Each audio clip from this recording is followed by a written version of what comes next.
నమస్తే Santosh, welcome to story board.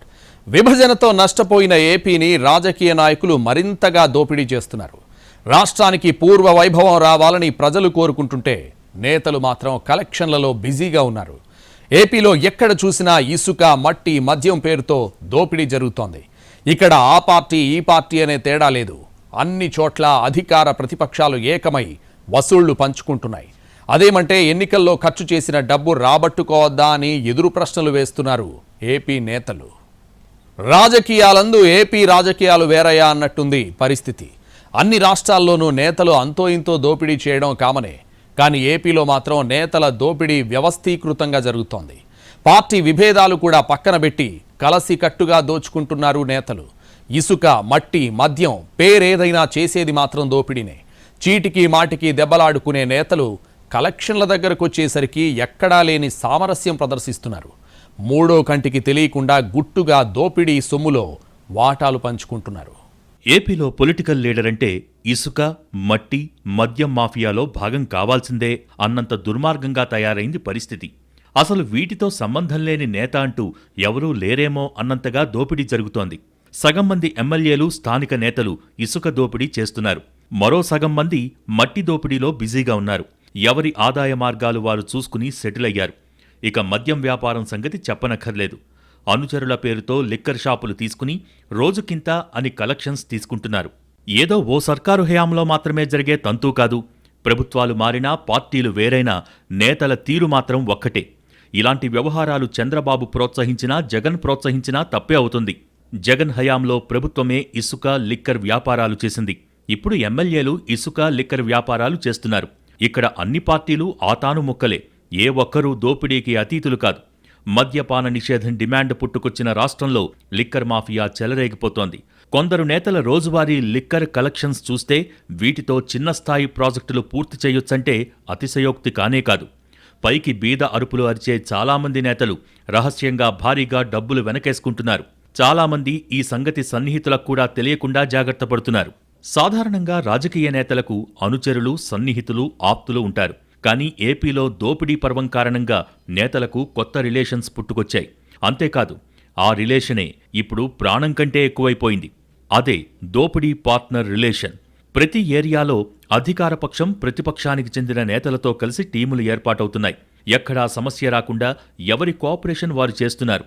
పైకి రాజకీయ విమర్శలు షరామామూలే. కానీ తెర వెనుక మాత్రం పూర్తి అండర్స్టాండింగ్తో దోచేసిన సొమ్మును తేడా రాకుండా వాటాలేసుకుంటున్నారు. అందుకే ఆ పార్టీకి పట్టున్న ప్రాంతం, ఈ పార్టీకి పట్టున్న ప్రాంతం అనే తేడా లేకుండా దోపిడీ 3 పువ్వులు 6 కాయలుగా విలసిల్లుతోంది. దోపిడీ ఎంత వ్యవస్థీకృతమైందంటే ఏకంగా గ్రామస్థాయిలో మాఫియాలు ఏర్పాటయ్యాయి. ఎవరి ఏరియాను వారు దోచేస్తున్నారు. ఇక్కడ మరొకరి దృష్టి పడకుండా సొంతంగా సరిహద్దులు గీసుకుంటున్నారు. పోలీస్ స్టేషన్ లిమిట్ లాగే మాఫియా టీములు కూడా తమ ఏరియాలకు లిమిట్స్ సెట్ చేస్తున్నాయి. ఇలా పూర్తిస్థాయి అవగాహనతో దోపిడీకి పాల్పడుతున్నారు. ఎవరేమనుకున్నా లెక్క చేయటం లేదు. మామూలుగా ఇలాంటి దోపిడీ అధికారపక్షం మాత్రమే చేస్తే ప్రతిపక్షం గగ్గోలు పెడుతుంది. ఇక ప్రతిపక్షంలో నేతలెవరైనా మాత్రమే ఇలాంటి పనులు చేస్తే ఆటోమేటిక్గా కేసులు బుక్ అవుతాయి. కానీ ఏపీలో కొత్తగా అభివృద్ధి చెందిన పార్టీలకు అతీతమైన దోపిడీ గ్యాంగులు గుట్టుచప్పుడు కాకుండా పని కానిస్తున్నాయి. అసలు దోపిడీ జరుగుతున్న విషయమే ఎవరికీ తెలియకుండా జాగ్రత్త పడుతున్నారు.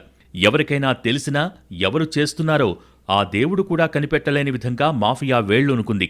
ప్రతిపక్షానికి భాగస్వామ్యం ఉంది కాబట్టి దోపిడీ గురించి ఎక్కడా రచ్చ జరగదు. అధికారపక్షం కూడా ఉంటుంది కాబట్టి కేసులు పెట్టే ఛాన్సే లేదు. ఇలా 2 రకాలుగా వచ్చే అడ్వాంటేజ్ను ఏపీలో రాజకీయ నేతలు 2 చేతులా అందిపుచ్చుకుంటున్నారు. అరే, దోపిడీకి 2 చేతులే ఉన్నాయే, రావణాసురుడిలా 20 చేతులుంటే ఎంతో బాగుండేదని బాధపడిపోతున్నారు. ఏపీలో నిధులకు లోటుంది కానీ ఇసుక, మట్టి, మద్యానికి లోటు లేదు. దీంతో అందుబాటులో ఉన్న వాటిని సొమ్ము చేసుకోవాలని రాజకీయ నేతలు బరి తెగించారు. అందిన కాడికి దోచేస్తున్నారు. దోపిడీలోనూ పాత పద్ధతులకు మంగళం పాడేసి ఎక్కడా లేని వినూత్న ఆలోచనలకు పదును పెడుతున్నారు. అసలు దోపిడీ ఇలా కూడా చేయొచ్చా అని దోపిడీ దొంగలు కూడా ఆశ్చర్యపోయేలా ఉంది నేతల తెలివైన దోపిడీ. ఏపీలో దోపిడీని వ్యవస్థీకృతం చేయటానికి ఎక్కడా లేని తెలివితేటలు వాడుతున్న నేతలు తమ ప్రాంతాల అభివృద్ధి గురించి మాత్రం ఇసుమంతైనా ఆలోచించడం లేదు. సాధారణంగా అధికార పార్టీ ఎమ్మెల్యేలే దోచుకుంటారన్న భ్రమలు ఉంటాయి. కానీ ఏపీలో మాత్రం దోపిడీలో సర్వజన సమానత్వం కనిపిస్తోంది. ప్రతిపక్ష ఎమ్మెల్యేలు కూడా తక్కువ తినటం లేదు. కొన్ని చోట్ల అధికార పార్టీ నేతలు, మరికొన్ని చోట్ల ప్రతిపక్ష నేతలు చొరవ తీసుకుని మాఫియాను ఏర్పాటు చేస్తున్నారు. అల్టిమేట్గా ప్రతి ఎమ్మెల్యేకు నికరంగా ఆదాయం వచ్చేలాగా నెట్వర్క్ ఫిక్స్ చేశారు. ఇక్కడ ఏ ఎమ్మెల్యే ఎలా సంపాదిస్తున్నాడు అనే ప్రశ్నలకు తావులేదు. అందరిది కామన్ ఫార్ములా. అందుబాటులో ఇసుక, మట్టి ఏది ఉంటే దాన్ని క్యాష్ చేసుకోవాలి. లిక్కర్ ఎలాగో రాష్ట్ర వ్యాప్తం కాబట్టి ఎవరి ఏరియాలో వాళ్లు అనుచరుల పేరుతో షాపులు తీసుకుని బినామీ వ్యాపారాలు చేయాలి. తర్వాత రోజువారీగా కలెక్షన్స్ చేసుకోవాలి. అంతకుమించి వీలైనప్పుడల్లా కాంట్రాక్టులు తీసుకుంటూ కమిషన్స్ కొట్టేయాలి. ఇలా ఎమ్మెల్యేలంతా బాగుపడాలనే సత్సంకల్పంతో నేతలు చెలరేగిపోతున్నారు. అన్ని పార్టీలు ఒక్కటయ్యాక ఇక మనల్ని ఆపేదెవడ్రా అనే ధీమాతో రెచ్చిపోతున్నారు. ఏపీలో సాగుతున్న దోపిడీ పర్వం అలా చేయాలనుకునే నేతలందరికీ కేస్ స్టడీగా మిగిలిపోతుంది అనటంలో సందేహం లేదు. ప్రజోపయోగ కార్యక్రమాలు చెయ్యటానికి కోడిగుడ్డుపై ఈకలు పీకుతూ పరస్పర విమర్శలతో పొద్దుపుచ్చటం నేతలకు అలవాటు. కానీ దోపిడీలో, మాఫియా ఏర్పాటులో ఎక్కడా తేడా రాకుండా అలవిమాలిన ఐకమత్యం కనబరుస్తున్నారు. నేతల టాలెంట్ చూసి ఏపీ జనం విస్తుపోతున్న పరిస్థితి. ఎక్కడైనా దోపిడీ మరీ బట్టబయలయ్యే పరిస్థితి వస్తే కొందరు సామాన్యులకు వాటాలిస్తామని నేతలు ఆఫర్లిస్తున్నారంటే ఏమనుకోవాలో ఎవరికీ అర్థం కావటం లేదు. ఇలా దినదిన ప్రవర్ధమానంగా జరుగుతున్న దోపిడీ ఏ తీరానికి చేరుతుందో ఏపీ నేతలకే తెలియాలి. మామూలుగా బిజినెస్లో సంపాదించి రాజకీయంలో దిగుతారు. కానీ ఏపీలో మాత్రం పొలిటీషియన్లు 4 ఆకులు ఎక్కువే చదివారు. రాజకీయాల్లోకి వచ్చినా బిజినెస్ ఆపాల్సిన పని లేదని నిరూపిస్తున్నారు. ఏపీలో పొలిటికల్ బిజినెస్ వేరే లెవెల్లో జరుగుతోంది. ఓవైపు దోపిడీ చేస్తూ దానికి బిజినెస్ సూత్రాలు అన్వయించడం ఏపీ నేతలకు మాత్రమే సాధ్యమయ్యే విద్య అనడంలో ఎలాంటి సందేహం లేదు. రాజకీయానికి కొత్త అర్థం చెబుతున్నారు ఏపీ నేతలు. రాజకీయ నేతలంటే కేవలం ఎన్నికల్లో డబ్బు పంచటమే కాదు, ఎన్నికయ్యాక అంతకు అంతగా సంపాదించుకోవటం కూడా అని మిగతా రాష్ట్రాల నేతలకు పాఠాలు నేర్పిస్తున్నారు. ఇక్కడ అధికారపక్షం, ప్రతిపక్షం అనే తేడాలేం లేవు. అదేమంటే ఎవరైనా ఎన్నికల్లో ఖర్చు పెట్టుకోవాల్సిందే. మరి ఆ ఖర్చు వసూలు చేసుకోకపోతే మళ్లీ ఎన్నికల్లో ఎలా అని ఎదురు ప్రశ్నలు వేస్తున్నారు. ఎన్నికల్లో అందరూ డబ్బులు పెడతారు, కానీ అదృష్టం వరించిన వారే గెలుస్తారు. అంతమాత్రాన ఓడినవారు మాత్రం చేసిన ఖర్చును రాబట్టుకునే అవకాశం ఉండొద్దా అని విశాల హృదయం ప్రదర్శిస్తున్నారు. ఆ ధోరణితోనే అధికార ప్రతిపక్ష నేతలు ఒక్కొక్కటిగా దోపిడీకి పాల్పడుతున్నారు. అల్టిమేట్గా రాజకీయం అంటేనే బిజినెస్ అని పొలిటికల్ గీత బోధిస్తున్నారు ఏపీ నేతలు. ఎన్నికల్లో పార్టీలకు అతీతంగా డబ్బు ఖర్చు పెట్టినట్టే ఆ తర్వాత పార్టీలకు అతీతంగా ఆ డబ్బుకు మరింత చేర్చి రాబట్టుకోవాల్సిందే అని డిసైడ్ అవుతున్నారు. ఎవరైనా నిలదీసినా ఏమాత్రం మొహమాట పడకుండా అదే విషయాన్ని కుండబద్దలు కొడుతున్నారు. అయినా ఏ పని చేసినా కొందరే చేస్తే అన్యాయం, కానీ అందరూ కలిసికట్టుగా చేస్తున్నప్పుడు అది అక్రమం ఎలా అవుతుందని దబాయిస్తున్నారు. నాయకుల అతి తెలివి చూసి జనానికి మతిపోయినంత పనవుతోంది. అదేమంటే లంచాన్ని సార్వజనీనం చేసినట్టే పొలిటికల్ దోపిడీని కూడా అన్ని పార్టీలమయం చేస్తామని కంకణం కట్టుకున్నారు. మొత్తం మీద ఏపీ పొలిటీషియన్స్ బాగా ముదిరిపోయారు. ఇక్కడ క్వాలిఫికేషన్లు, ఎక్స్పీరియన్స్లు, బ్యాక్గ్రౌండ్లతో పనేం లేదు. అందరికీ ఓ కామన్ ఫార్ములా కనిపెట్టారు. ఎన్నికల్లో ఎవరెంత ఖర్చు పెట్టారో లెక్క రాసుకుని దానిపై కొంత లాభమో, కమిషనో, పర్సంటేజో వేసుకుని వసూళ్లు చేసుకోవటమేనని ఫిక్స్ అయిపోయారు. ఇలా చేయటం కారణంగా ఎక్కడా రాజకీయ ఇబ్బందులు రాకుండా జాగ్రత్త పడుతున్నారు. ఒకరి విషయం చెబితే మరొకరి గుట్టు కూడా బయటపడుతుంది. అందుకని ఎవరికి వారు తేలుకుట్టిన దొంగల్లాగా పని కానిచ్చేస్తున్నారు. ఇలాంటి పనులు ఎవరు చేసినా తప్పే. చంద్రబాబు ప్రోత్సహించినా, జగన్ ప్రోత్సహించినా అది సరైన పని కాదు. ఇలా నేతలంతా పోటీపడి దోపిడీ మొదలు పెడితే ఇక సామాన్యులు బతికేదెలా అనే ప్రశ్నలు వస్తున్నాయి. అసలే ఏపీకి ఆర్థిక కష్టాలున్నాయి. వచ్చే అరకొరా నిధులు కూడా నేతల గుటకాయి స్వాహాకే సరిపోతే ఇక పనులేం సాగుతాయి, ప్రాజెక్టులు ఎలా పూర్తవుతాయి అనే ఆలోచన నేతలకు లేనేలేదు. ఎంతసేపు మళ్లీ ఎన్నికల నాటికి లాభం కళ్లజూడాలనే ఆసక్తే తప్ప ప్రజలు ఎన్నుకున్నందుకు ఏదైనా చేయాలనే కనీస స్పృహ లేకుండా వ్యవహరిస్తున్నారు. తప్పుడు పనులు చేసేటప్పుడు ఎంత ప్రొఫెషనల్ దొంగలకైనా కాస్తో కుస్తో భయం ఉంటుంది. కానీ ఏపీ నేతలు వాటన్నింటికీ అతీతం. అసలు తాము ఆ స్థాయి దాటేసి చాలా కాలమైందని గొప్పగా చెప్పుకుంటున్నారు. బుర్రలో కాస్త గుజ్జుండాలే కాని దోపిడీకి అడ్డం లేకుండా ఎవరినైనా అడ్డదిడ్డంగా కలుపుకోవచ్చని నిరూపిస్తున్నారు. మొన్నటిదాకా కత్తులు నూరుకున్న నేతలు ఇప్పుడు ఎక్కడలేని అండర్స్టాండింగ్తో చేస్తున్న దోపిడీ చూసి ఓటర్లు ముక్కున వేలేసుకుంటున్నారు. ఇసుక క్వారీల్ని పంచుకుంటున్నారు. ఒకటే క్వారీ అందుబాటులో ఉంటే వాటాలేసుకుంటున్నారు. చివరకు మట్టిని కూడా వాటాలేసుకుని అమ్ముకుంటున్నారు. చివరకు లారీల లెక్కను కూడా పంపకాలు ఉంటున్నాయంటే ఏపీ నేతల దోపిడీ క్లారిటీ ముందు ఎవరైనా దిగదుడిపే అని ఒప్పుకోక తప్పదు. ఇదిలాగే కొనసాగితే కొంతకాలానికి ఎన్నికల్లో పోటీ చేస్తే చాలు డబ్బులు సంపాదించుకోవచ్చనే కొత్త ట్రెండ్ మొదలైనా ఆశ్చర్యపోనక్కర్లేదు. అప్పుడు ఎన్నికలు కూడా బంగారం, స్టాక్ మార్కెట్లాగా అత్యుత్తమ పెట్టుబడి సాధనంగా మారిపోవచ్చు. మొన్నటిదాకా ఎన్నికల్లో గెలిస్తేనే పెట్టిన డబ్బులొస్తాయనే పిచ్చి భ్రమలుండేవి. కానీ ఇప్పుడు ఏపీలో సాగుతున్న నయా దోపిడీ పర్వం చూశాక అలాంటి అనుమానాలన్నీ పటాపంచలవుతున్నాయి. ఏపీ రాజకీయాలలో దోపిడీ విషయంలో ఇంత ఐకమత్యం ఉంటుందని తెలియక అనవసరంగా డబ్బుకు భయపడి ఎన్నికల్లో పోటీ చేయలేదే అని చాలామంది భారంగా నిట్టూరుస్తున్నారు. ఇక్కడ నేతలు ఎంత పెద్ద మనసు చూపిస్తున్నారంటే చిట్ట చివరి అనుచరుడిదాకా దోపిడీ సొమ్ము చేరేలా గ్రీన్ ఛానల్స్ ఏర్పాటు చేశారు. దీంతో వసూలు చేసేదంతా ఇచ్చేదంతా అనే సందేహాలకు తావు లేకుండా పోతోంది. చాలా చోట్ల దీనికి ప్రత్యేకంగా రిజిస్టర్స్, బుక్కులు కూడా మెయింటైన్ చేస్తున్నారంటే నమ్మాల్సిందే. అంత కలిసికట్టుగా వసూళ్లు చేస్తున్న నేతలు మళ్లీ ఎన్నికలొచ్చే నాటికి అందరి బొక్కసాలు నిండిపోవాలనే ఏకైక లక్ష్యంతో ముందడుగు వేస్తున్నారు. ఏపీకి గతంలో చాలా విషయాలలో ఆదర్శంగా ఉన్న చరిత్ర ఉంది. కానీ ఇప్పుడు నేతల పుణ్యమాని రాజకీయ అవినీతి విషయంలోనూ ఆదర్శంగా నిలబడే దుస్థితి దాపురించింది. పార్టీలకు అతీతంగా నేతల దోపిడీ పర్వాన్ని చూసిన జనం ఇలా కూడా చేస్తారా అని అవాక్కవుతున్నారు. దోపిడీ ముందు ఏ అడ్డంకులు నిలబడటం లేదు. అన్ని అడ్డుగోడలు బద్దలైపోతున్నాయి. తరతరాల వైరం కనుమరుగవుతోంది. కులాల కొట్లాటల్ని కాకెత్తుకుపోయింది. ఆధిపత్య పోరు అడ్రస్ లేకుండా పోతోంది. అంతిమ ప్రయోజనం ముందు ఇవన్నీ చాలా చిన్న విషయాలని నేతలందరూ త్వరగానే అర్థం చేసుకున్నారు. దీంతో చాలా వేగంగా మాఫియా నెట్వర్క్ ఏర్పాటైపోయింది. చేసేది దోపిడీ అయినా కలెక్షన్స్, వాటాల పంపకంలో నీతి నిజాయితీ ఉండాలని నేతలు ముందే ఫిక్స్ అయ్యారు.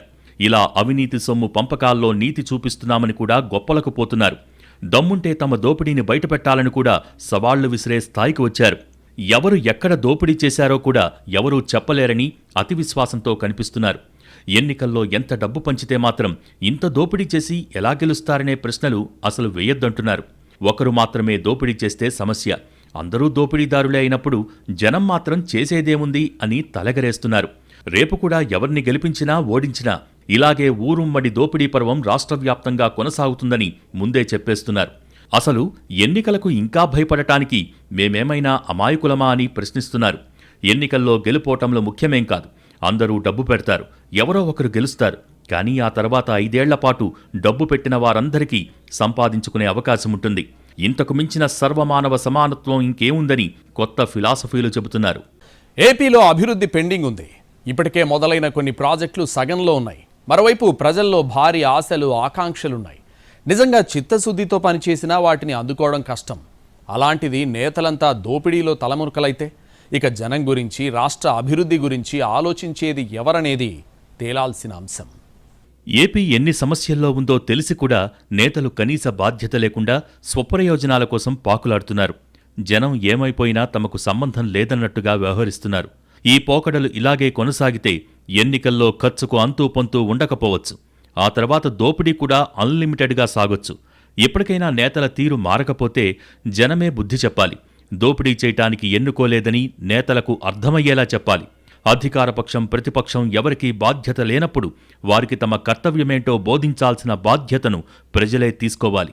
అంతం కాదిది ఆరంభం అన్న స్థాయిలో ఏపీలో రాజకీయ నేతలు దోపిడీ విషయంలో ఫుల్ ఫామ్లో ఉన్నారు. అదేమంటే నేతలు నిక్షేపంగా ఉంటేనే జనం కూడా సుఖంగా ఉంటారనే కొత్త థియరీ చెబుతున్నారు. నేతల దగ్గర డబ్బుంటేనే కదా ప్రజల్ని ఆదుకునేది అని లాజిక్కులు లాగుతున్నారు. నేతలు కేవలం ఎన్నికల్లో మాత్రమే డబ్బు పంచటం లేదని, రోజువారీగా అనుచరుల మెయింటెనెన్స్తో పాటు ప్రజల కష్టసుఖాలు కూడా పట్టించుకుంటున్నారని సెల్ఫ్ డబ్బా కొట్టుకుంటున్నారు. ఇక్కడ జరుగుతున్న దోపిడీ ఓ ఎత్తైతే దానికి చెప్పే అన్వయాలు మాత్రం ఖచ్చితంగా వేరే లెవెల్. గతంలో దోపిడీ చేసేది ఎవరో కాస్తైనా క్లారిటీ ఉండేది. కానీ ఇప్పుడు ప్రజలకు ఆ కాస్త లీడ్ కూడా దొరకకుండా నేతలు రింగయ్యారు.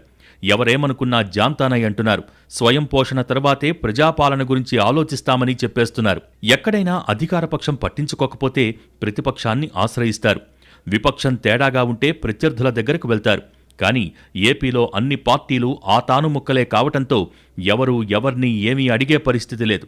ఇక అక్రమాల గురించి ఫిర్యాదు చేయటానికి వెళ్తే తప్పు అసలేమీ లేని విషయం గురించి కంప్లైంట్ ఏమిటని నేతలే హితవు చెప్పి పంపేస్తున్నారు. ఈ విడ్డూరమేంటా అని జనం బుర్రగోక్కుంటున్నారు.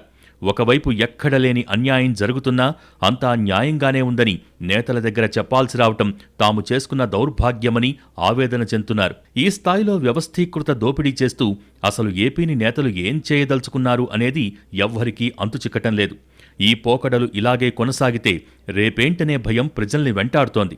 వ్యవహారం మరీ శృతిమించి రాగాన పడితే, ఎక్కడో ఓ చోట అవినీతి బుడగ పగిలితే అప్పుడు రాష్ట్రానికి వచ్చే చెడ్డ పేరుకు ఈ నేతలు బాధ్యత వహిస్తారా అని జనం మౌనంగా తమలో తామే ప్రశ్నలు వేసుకుంటున్నారు. పార్టీలకు అతీతంగా కుమ్మక్కై జనాన్ని మరీ వెర్రివాళ్ల కింద జమకొడుతున్న నేతలపై ప్రజల్లో ఆగ్రహం వ్యక్తమవుతోంది. అదను చూసి మర్చిపోలేని దెబ్బ కొట్టాలనే సంకల్పం వారి మనస్సుల్లో పురుడు పోసుకుంటోంది. నేతలు మాత్రం ఈ సంగతి గ్రహించకుండా చాలా తెలివిగా వసూళ్లు చేస్తున్నామనే భ్రాంతిలో పడి కొట్టుకుపోతున్నారు. మామూలుగా నేతలు ప్రజల్ని పట్టించుకుంటూ దోపిడీ చేయటం ఓ పద్ధతి. అలాగే ప్రజల్ని పట్టించుకుంటూ వారి పనులు చేసి పెట్టినందుకు తృణమో పణమో పుచ్చుకోవటం మరో పద్ధతి. అంతేకాని ఈ స్థాయిలో జనాన్ని పూర్తిగా గాలి కుదిలేసి ఆ పార్టీ ఈ పార్టీ అనే తేడా లేకుండా దోపిడీయే సర్వస్వం అనే వ్యవహారం మాత్రం పూర్తిగా కొత్తే. ఆ కొత్త ట్రెండే అసలు సిసలు లాభసాటి వ్యాపారమని ఆలస్యంగా తెలుసుకున్నామంటున్నారు నేతలు. ఇన్నాళ్ల కష్టం తర్వాత అసలు కిటుకు తెలిసిందని, ఇక దీన్ని వదిలేది లేదని భీష్మిస్తున్నారు.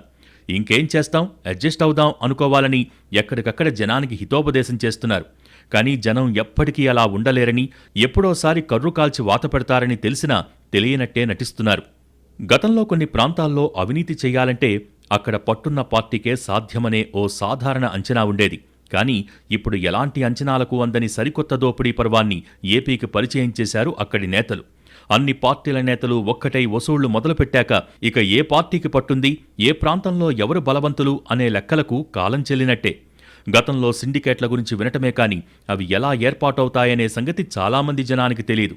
అలాంటి వారందరికీ ఒకేసారి కళ్లు తెరిపించాలని ఏపీ నేతలు కంకణం కట్టుకున్నారు. ఇప్పుడు తమ కళ్ల ముందే అతివేగంగా ఏర్పాటైన దోపిడీ నెట్వర్క్ను చూసి ఇలాంటి వారంతా సంభ్రమాశ్చర్యాల్లో మునిగి తేలుతున్నారు.